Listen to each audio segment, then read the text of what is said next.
Et dernière partie de cette émission Respublica du mardi 6 septembre. Mesdames et messieurs, merci de votre fidélité. Je le disais à l'entame, en 2021, après le coup d'État du 5 septembre, le colonel Mamadi Doumbouya, dans la série de consultations avec les acteurs socio-économiques et politiques du pays, avait également rencontré les entreprises présentes en Guinée. Je parle bien sûr des entreprises minières, des échanges qui ont permis au président du CNRD de tenter de rassurer les investisseurs miniers quant au respect par les nouvelles autorités des engagements contractuels entre l'État guinéen et les entreprises extractives. Un an après, plusieurs faits ont marqué le plus gros secteur contributeur de l'économie guinéenne. Des entreprises comme la société minière de Dinguiraye et la SAG ont connu des dysfonctionnements et a impacté leurs activités respectives. Pendant ce temps, via un accord cadre, la Guinée a pu obtenir 15% de parts gratuites, il faut le mentionner, sur les infrastructures du projet Simandou. Et pour couronner le tout, le gouvernement guinéen se réjouit d'avoir fixé un prix de référence de la bauxite alors que des spécialistes émettent des réserves depuis 14h05. Nous questionnons, nous tentons de faire l'autopsie de la gouvernance minière en Guinée avec nos invités, Kemoko Touré, expert dans le secteur minier et ancien directeur de la CBG, et Oumar Totia Bari, doctorant et spécialiste des questions minières. Avant donc de continuer cette émission, je vous propose d'écouter ce commentaire, ce papier bilan réalisé par Aboubacar Sidiki Camara, bilan de la gouvernance minière en Guinée au cours de cette première année de gestion du CNRD à la tête de la Guinée. FIM FM, Respublica, jauge citoyenne, la note des gouvernés.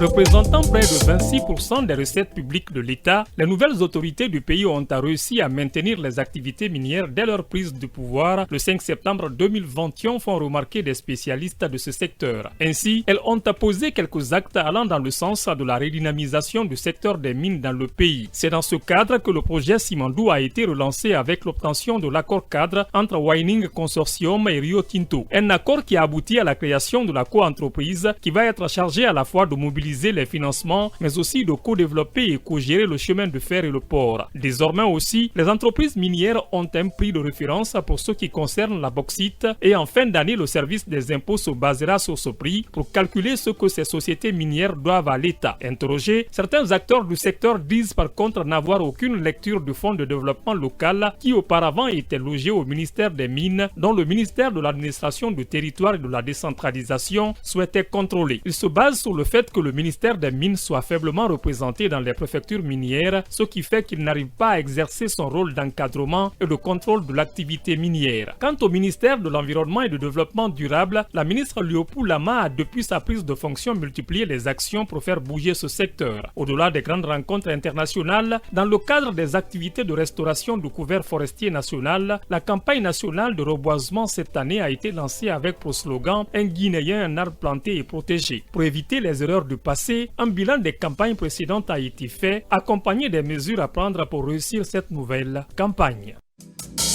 FIM FM, Respublica, jauge citoyenne, la note des gouvernés. Et voilà, justement, c'était le commentaire d'Aboubacar Sidiki Camara qui, justement, est revenu sur les grandes décisions dans le secteur minier et le secteur de l'environnement. Alors, cette question, justement, on a demandé aux entreprises minières de respecter les clauses contractuelles pour que le secteur minier soit bénéfique aux Guinéens. Et derrière cette décision, ce prix de référence fixé par les autorités fait grincer des dents au sein des entreprises minières. Vous savez, ce prix, d'abord, il faut le rappeler, c'est une réponse à un problème. Lequel? C'est le problème des prix de transfert. Vous savez, quand vous prenez les entreprises qui exportent de la bauxite en Guinée, il y a une différenciation dans les prix pratiqués. SMB, par exemple, vend sa bauxite, en tout cas ce qu'elle déclare au niveau du service des impôts, c'est $12 la tonne de bauxite. Et elle exporte près de 35 millions de tonnes.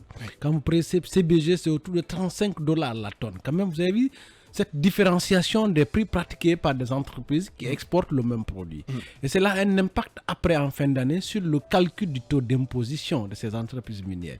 Donc, elle pratique ce qu'on appelle le prix de transfert, c'est-à-dire, pour prendre SMB, il y a un article d'Afrique 21 qui a démontré quand même que la Guinée perdait l'équivalent de 300 millions de dollars par cette politique de transfert de prix à l'intérieur d'un holding, c'est-à-dire SMB vend à une entreprise de négoce qui appartient à la même structure dont l'entreprise est aussi issue.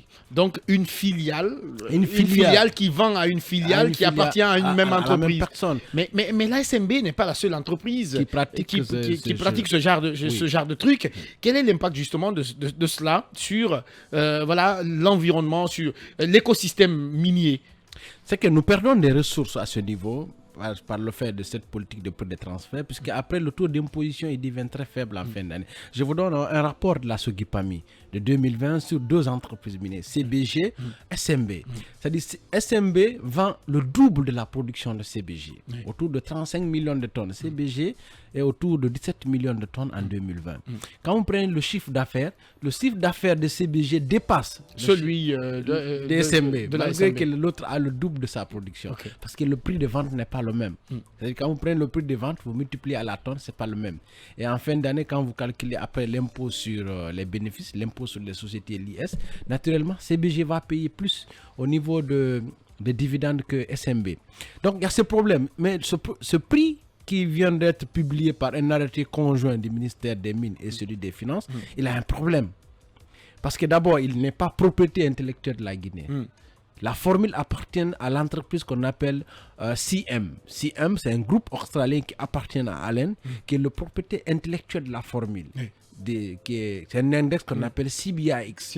CBIX. Donc c'est ce que la Guinée a reproduit. Donc on risque d'avoir des soucis juridiques peut-être avec le propriétaire de la formule. Bien, en attendant de régler cette question juridique, M. Touré, est-ce que fixer un prix de référence de la bauxite est une décision à saluer? Est-ce que son application ou son applicabilité ne risque pas de connaître des souffrances? Dans le principe, oui. Je pense que M. Barry a parfaitement développé les difficultés qui sont liées à cela. Le problème dont nous souffrons aujourd'hui, c'est que c'est notre tendance quasiment génétique à ne pas tirer les leçons de ce que nous savons. Oui. La CBG est un parfait exemple de ce que l'on aurait pu appliquer dans les conventions minières des autres sociétés. Mais la CBG a la particularité d'avoir la Guinée qui détient 49% de droits du sol et les partenaires 51% avec un conseil d'administration paritaire. Et donc, présidé par le ministre des Mines en exercice. Eh bien, même la CBG n'est pas parfaite sur ce problème-là, mais au moins, en matière de fixation de prix, il y a une négociation qui est menée par les 2 parties et qui fixe un prix de référence avec une formule de révision pour pratiquement 15 ans. Eh bien ça aurait pu être une formule à appliquer aux nouvelles sociétés. Mais je ne sais par quel miracle certaines de ces sociétés ont réussi à faire accréditer l'idée que les prix devaient être peut-être 3 fois inférieurs à ceux qui seraient pratiqués au niveau de la CBG. Oui. Et c'est là où j'ai un problème. Si vous voulez, ça, c'est pas un problème de ressources. Je crois qu'il y a là un problème réel, structurel, au niveau de notre pays. Il faut que ceux qui négocient nos contrats, d'abord, se documentent, 2, qu'ils aient une parfaite connaissance du marché, et 3, qu'ils soient déterminés à préserver les intérêts du côté guinéen dans le cadre des négociations. C'est du gagnant-gagnant. Oui. Mais si c'est du perdant-gagnant, nous arriverons à une situation où la Guinée ne gagnera pas suffisamment d'argent pour travailler au développement des populations et nous aurons des manifestations récurrentes parce qu'il n'y a pas de moyens pour faire des promesses aux populations d'amélioration de conditions alors que nous détruisons leur environnement. Alors, le CNRD essaye de rectifier justement le tir ou les torts qui ont été causés ces 10 dernières années dans ce secteur-là. Mais de l'autre côté, qu'est-ce qui pourrait justement lui aider les autorités ou aider la Guinée à mieux appliquer ce prix de référence au moment où les entreprises sont en train de crier? C'est de travailler avec les entreprises individuellement parce que, vous savez, les entreprises, ils ne sont pas bêtes. Les conventions sont ratifiées par notre Assemblée nationale. Monsieur Touré, vous êtes là? C'est-à-dire que nous avons des engagements internationaux. Donc, nous devons les respecter. Très bien. Mais il y a toujours une marge de négociation pour les contrats qui sont signés.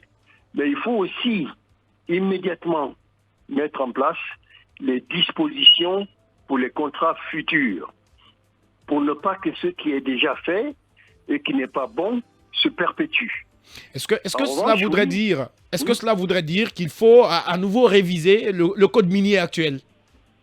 Et pourquoi pas? Oui. Et pourquoi pas? Le bauxite, il n'y a aucune raison de se présenter en mendiant au niveau de la bauxite de Guinée. Nous avons une bauxite à bonne teneur d'alumine, nous avons une bauxite à faible teneur en silice, qui est très très important dans le cas de la raffinerie, puisque ça permet de dépenser moins d'énergie. Nous avons une bauxite qui est faible en oxyde de fer. Eh bien, nous avons une bonne qualité de bauxite. Et nous savons aussi que la bauxite va rester encore au moins 100 ans prédominante à travers l'aluminium dans tous les secteurs d'activité de la planète. Eh bien, nous ne nous présentons pas en parent pauvre. Nous sommes présentés en parent pauvre en abordant les contrats que sur le plan strictement financier. Nous n'avons pas abordé les contrats sur le plan de notre capacité à exercer une pression aussi sur l'investisseur qui a besoin de notre bauxite. Donc il faut se mettre aussi, il faut se comporter en homme ou en femme d'affaires aussi face à ces hommes et à ces femmes d'affaires qui viennent investir dans la bauxite. Et parce qu'ici, vous savez, le retour sur investissement aujourd'hui, dans les business modèles qui sont en place au niveau de la bauxite, et bien, au bout de 2-3 ans, eh bien, le retour sur investissement est fait. Et bien, je vais vous dire, c'est certainement la période de retour sur investissement les plus courtes qui existent aujourd'hui dans le monde industriel, dans le monde. C'est-à-dire que l'Afrique est devenue aujourd'hui le continent du plus rapide retour sur investissement, avec le moins d'effets positifs pour les populations. Alors que le deuxième aspect devrait aussi primer. Bien sûr. Bien. Bien sûr. Alors, mais c'est un problème de négociation, c'est un problème de rapport de force. Seulement, il ne faut pas le discuter après. Il faut le discuter avant. Alors, justement, puisqu'il est question de discuter avant, est-ce que la Guinée, en prenant la décision ou en faisant ce forcing d'obtenir 15% des parts dans les infrastructures du projet Simandou, essaye d'anticiper sur le tableau décrit par M. Touré tout à l'heure? Oui, vous savez, d'abord, au niveau du Simandou, on avait des conventions qui ont été négociées au temps de Alpha, signées et ratifiées par notre Assemblée nationale, mais sur il faut préciser la 9e législature, voilà, qui est partie avec le coup d'État. Oui, et qui ont été ratifiées par l'Assemblée nationale après vérification au niveau de la Cour constitutionnelle, portant sur l'exploitation de la mine du Simandou. Et maintenant, les partenaires devaient constituer des sociétés pour construire eux-mêmes les infrastructures en BOT. Au bout de 35 ans, ces infrastructures allaient tomber dans le portefeuille de l'État. C'est un peu le modèle de CBG, sauf qu'au niveau de CBG, c'est l'État qui quand même a emprunté de l'argent pour construire ces infrastructures. Et on a vu avec les nouvelles négociations, la Guinée va acquérir désormais 15% de participation, mais gratuite au niveau des infrastructures du Simandou. Sauf que jusqu'à présent, ce qu'on ne sait pas de façon très claire, est-ce que la Guinée va mobiliser une partie de ce financement pour construire ces infrastructures? Et deuxièmement, ce qu'on ne sait pas, c'est vrai qu'on a acquis nouveau 15%. combien cela va rapporter à la Guinée en termes de dividendes. Voilà. Est-ce qu'après, en fin d'année, les sociétés qui exploitent ces infrastructures vont reverser des dividendes à la Guinée à hauteur de ces 15%? Là, c'est les grosses questions à ce niveau. Parce qu'il ne suffit pas de faire de cela un marketing politique. Vous savez quand même ces infrastructures qui vont demander près de 14 milliards d'investissements. De dollars, il faut le préciser. 14 milliards de dollars d'investissement. Et la Chine qui avait déjà commencé les travaux de balisement qui étaient déjà au niveau de Farana commence à se rétracter désormais. Et elle n'a plus envie d'avancer dans ces travaux et de mobiliser à nouveau les financements qu'elle avait commencé à acquérir compte tenu des incertitudes politiques au niveau du projet. C'est aussi là un enjeu très important dans ces négociations. C'est vrai que nous sommes propriétaires de nos jugements, nous discutons avec les partenaires, mais aussi il faut comprendre certains dessous géopolitiques qui trament autour de ces projets. Parce que c'est clair que dans le Simandou, la Guinée est victime de ce jeu géopolitique entre le monde occidental et la Chine. Donc Rio Tinto est revenu, on n'a pas les intentions claires sur ce qu'elle est revenue encore faire dans ce projet. Pourtant, depuis 1997, elle est là, elle n'a pas voulu développer les infrastructures. C'est quand la Chine a commencé quand même... Mais est-ce que la présence justement de la Chine dans ce projet n'a pas accéléré les actions au niveau de Rio Tinto? Oui, c'est vrai que le retour de la Chine, l'acquisition des blocs 3 et 4, 1, 2, pardon, par la Chine, a accéléré le retour de Rio Tinto dans ce projet. Ils ont été les premiers à arriver au niveau des palais de sécurité dès la prise du pouvoir pour renégocier leur retour. Parce que Rio Tinto, c'était clair, sur le terrain, elle avait commencé à perdre à la fois la possibilité de développer son propre chemin de fer, puisque les Chinois avaient fini leur étude, avaient commencé les travaux de balisement. Et Rio Tinto est en train de perdre aussi la bataille de l'opinion, puisqu'en Guinée, quand même, les populations regardent celui qui réalise concrètement les travaux. Or, les Chinois étaient là, ils étaient dans l'opinion comme des gens qui réalisent concrètement les travaux de construction. Alors, M. Touré a écouté les questions que se posait M. Barry tout à l'heure. Voilà, notamment combien tout cela va coûter à la Guinée, combien cela va rapporter à la Guinée. Mais lorsqu'on regarde, lorsqu'on se retracte un tout petit peu, ou avec un petit recul, est-ce que l'obtention de ces 15% de parts gratuites ne se résume pas finalement à une question de souveraineté et non à une question financière? Écoutez, l'affirmation de la volonté politique, je pense à la traduction de l'affirmation de la volonté politique, mais M. Barry a raison de dire, cela ne veut pas dire que la Guinée va encaisser 15% des dividendes. Parce que pour encaisser les dividendes, il faut d'abord non seulement la participation, mais il faut aussi qu'il y ait des droits de vote et de contrôle qui sécurisent la génération des résultats et la répartition de ces résultats. Moi, je ne sais pas, dans le travail qui a été fait, quelles sont les garanties qui ont été données à la Guinée à cet effet. Donc là, si vous voulez, c'est un peu une formule du moindre mal qui a été faite, mais n'empêche qu'il vaut mieux... Mais que faut-il? Là maintenant, que faut-il? Que faut-il faire? C'est qu'il faut que la Guinée s'assure que tout l'argent qui sort de l'exploitation du fer n'aille dans le chemin de fer ou le port et qu'il ne reste rien, en quelque sorte, pour ces 15%-là, que ces 15% ne représentent rien sur le plan financier pour la Guinée. Très bien. Mais ça, il appartient aux spécialistes et qui ont travaillé sur ce dossier de donner un contenu, une contenance crédible à l'opération. Mais l'opération elle-même, il est difficile pour un Guinéen de la condamner parce qu'elle elle donne quand même le sentiment qu'on a envie désormais d'être présent. Parce que personne n'imagine que les sociétés chinoises ne traduisent pas la volonté de la Chine. Vous voyez? Dans un tel projet. Oui, bien sûr. Très bien. Mais bien sûr, je ne sais pas. Nous devons comprendre que les autres défendent, oui, leur société en tant que société privée, mais oui, à travers ces sociétés privées, défendent les intérêts de leur pays. Très bien. Et pourquoi nous n'aurions pas le droit de défendre le nôtre notre pays? Bien. Mais bien sûr. Bien. Alors, en 20 secondes, vos propositions de solutions, puisqu'on est talonné par le temps. Oui, en fait, c'est surtout, comme le dit M. Touré, c'est de mettre les intérêts de la Guinée au-dessous d'autres considérations. Très bien. C'est fondamental. Parce que cette expression est revenue plusieurs fois, mettre les intérêts de la Guinée au-dessus de toutes les considérations. Monsieur Touré Kiemoko, je rappelle que vous êtes expert du secteur minier et ancien directeur de la CBG. Et monsieur Barry Totia, doctorant et spécialiste des questions minières. Il ne nous reste qu'à vous dire merci à tous les deux. Merci à vous. Merci et portez-vous bien, chers auditeurs. Merci également à vous. Merci à Mamadou Touré et à Ibrahim Silla pour la conduite technique de ce numéro de Respublica. À la semaine prochaine, si tout le veut bien. Dieu le veut bien, autant pour moi.